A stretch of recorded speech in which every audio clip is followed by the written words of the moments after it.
મહત્વના સમાચાર મુંબઈથી મળી રહ્યા છે। મુંબઈ પાસેના ડોંબિવલી MIDC ફેઝ 2 માં દુર્ઘટના સર્જાઈ, જ્યાં રસાયણની ફેક્ટરીમાં બોઇલર ફાટ્યા બાદ આગ લાગવાની ઘટના બની। કેમિકલ ફેક્ટરીમાં આગ લાગી હતી, જેમાં 8 લોકોના મોત થયા છે, જ્યારે 30 થી વધુ લોકો ઈજાગ્રસ્ત થયા છે। બોઇલર ફાટતા અનુભવાયો ભૂકંપ જેવો આંચકો, જો કે 3 કિલોમીટર દૂર સુધી વિસ્ફોટનો અવાજ સંભળાયો હતો। આસપાસની ઇમારતોના પણ કાચ તૂટી ગયા હોવાની જાણકારી મળી રહી છે।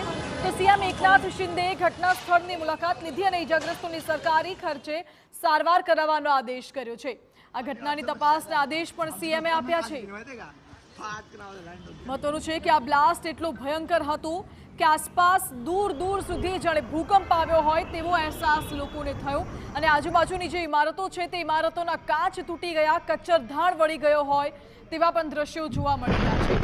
જોકે સીએમ એકનાથ શિંદેએ આ ઘટના સ્થળની મુલાકાત લીધી હતી। આવાજ આપ સાંભળો, અવાજ સંભળાઈ રહ્યો છે કેટલો ભયંકર બોઇલર બ્લાસ્ટ થયો।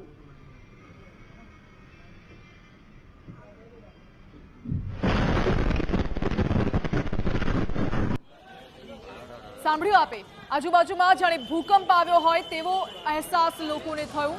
આ બ્લાસ્ટ એટલો ભયાનક હતો કે દૂર દૂર સુધી ધુમાડાના ગોટે ગોટા આકાશમાં દેખાતા રહ્યા। 3 કિલોમીટર દૂર સુધી આ બ્લાસ્ટનો અવાજ લોકોને સંભળાયો હોવાની પણ પ્રાથમિક જાણકારી છે। જો કે આ ઘટનાની તપાસના આદેશ મુખ્યપ્રધાન દ્વારા આપવામાં આવ્યા છે। ઘટનામાં 8 લોકોના મોત, જ્યારે 30 થી વધુ લોકો ઈજાગ્રસ્ત હોવાની જાણકારી।